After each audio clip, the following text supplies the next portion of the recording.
Right guys, Vedanta limited demerger हो जाता है पहले हफ्ते मई के महीने में।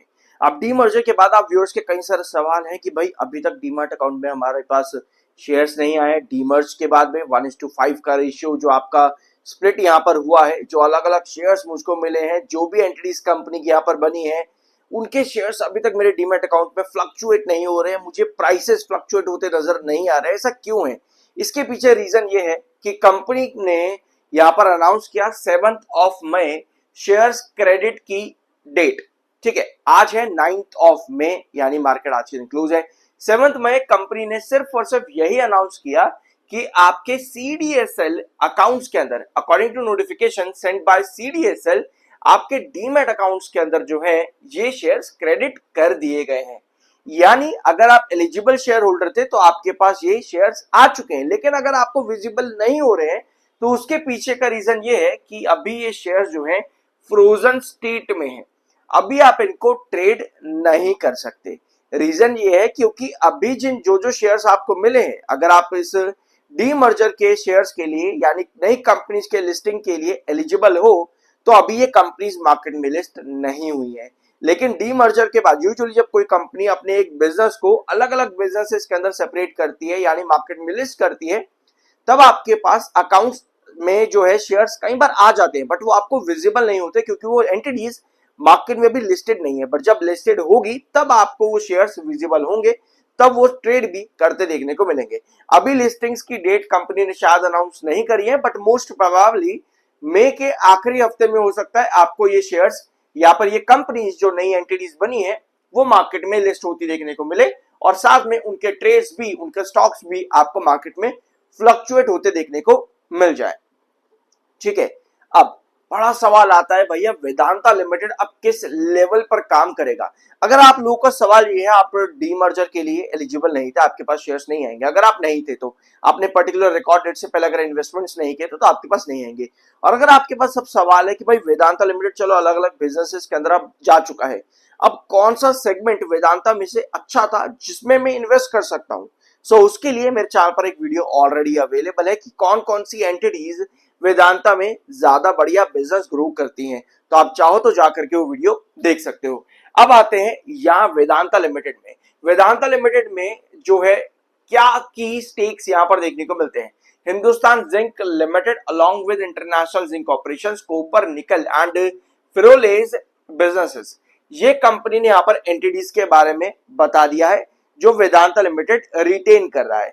15,000 करोड़ का केपेक्स कंपनी फाइनेंशियल ईयर 26 में लेकर के जाती है। Growth capital expenditure during the year across aluminium, zinc, oil and gas से कंपनी इन 4 बिजनेसेस से 15,000 करोड़ का केपेक्स जनरेट कर देती है फाइनेंशियल ईयर 26 के अंदर।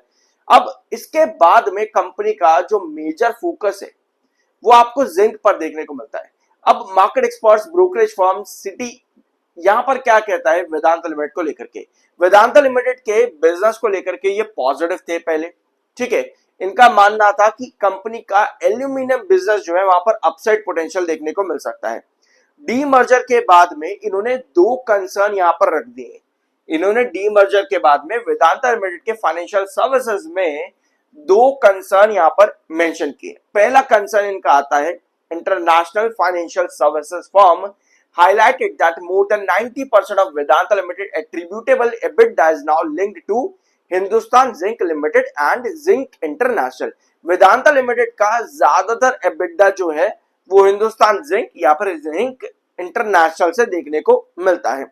अब यहां पर जो है प्राइसेस में आपको ज्यादा फ्लक्चुएशन देखने को मिल रहा है, यानी कि जिंक पर कंपनी ज्यादा से ज्यादा डिपेंडेंट है। ठीक है, और जिंक पर डिपेंडेंट कंपनी है, तो इस वजह से सिटी ने जिंक के प्राइसेस को देखते हुए वेदांता लिमिटेड में बेयरिश सिग्नल कहीं ना कहीं दे दिया। इनका कहना है कि जिंक के प्राइसेस अभी काफी ज्यादा बेयरिश है, तो कहीं ना कहीं एक रेड फ्लैग क्रिएट हो सकता है वेदांता लिमिटेड के लिए। प्रॉपर उन एंटिटीज के लिए नहीं जो अलग अलग लिस्ट होंगी, स्पेशली वेदांता लिमिटेड की इन्होंने यहाँ पर बात करी है। सेकेंड इनका आता है, city flagged concerns around the companies dividend policy after the restructuring. Company का डिविडेंड पॉलिसी भी चेंज होगा और किस तरह से कंपनी आगे डिविडेंड्स देगी वो भी रिस्ट्रक्चर यहां पर होगा, जिसके लिए इन्होंने कंपनी के 30% हिंदुस्तान जिंक लिमिटेड के प्रॉफिट्स और डिविडेंड्स के बारे में मेंशन किया हुआ है। तो दो रेड फ्लैग्स, कहीं ना कहीं दो रेड भी नहीं बल्कि फ्लैग्स यहाँ पर कंपनी ने मेंशन करे हैं, जहां पर वेदांता लिमिटेड को अब ग्रोथ की सबसे ज्यादा जरूरत रहेगी स्पेसिफिकली।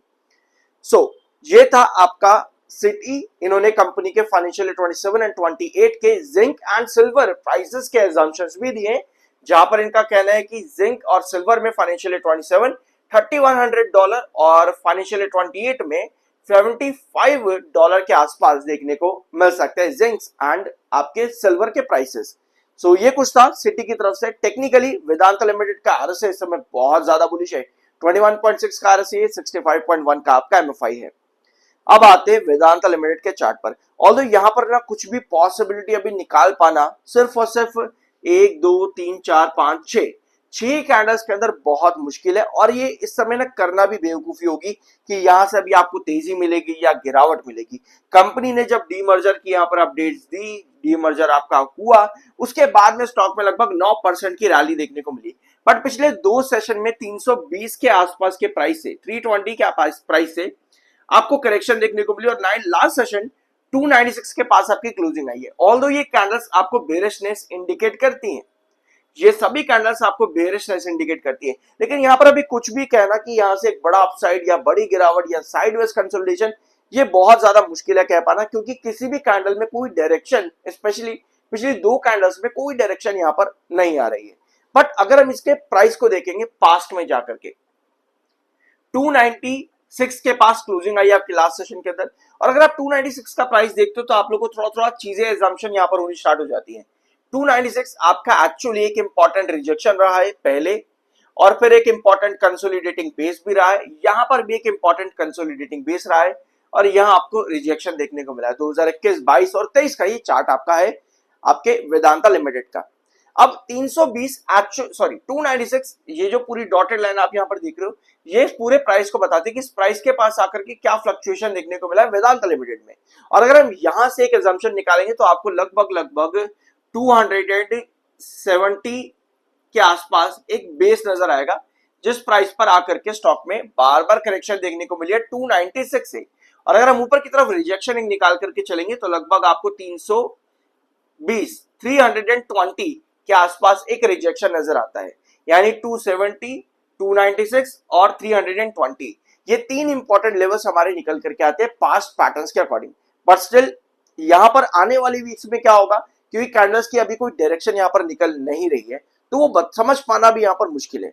अगर आप चाहते हो मंडे के दिन जो भी यहां पर हो वेदांता लिमिटेड के अंदर प्राइस के अंदर फ्लक्चुएशन, उस पर मैं आपके साथ वीडियो एक और लूं मंडे के दिन, तो उसके लिए चैनल को सब्सक्राइब जरूर कर देना और कमेंट बॉक्स में यस जरूर लिखना, ताकि मुझे ज्यादा से ज्यादा जो है समझ में आ सके कि आप व्यूअर्स को वेदांता लिमिटेड का ये वीडियो पसंद है और आप चाहते हो कि नेक्स्ट वीडियो एक और मैं इसका लूं। होप यहाँ पे कुछ नया जानने को मिला होगा। I am NISM certified. मिलता अगले वीडियो में।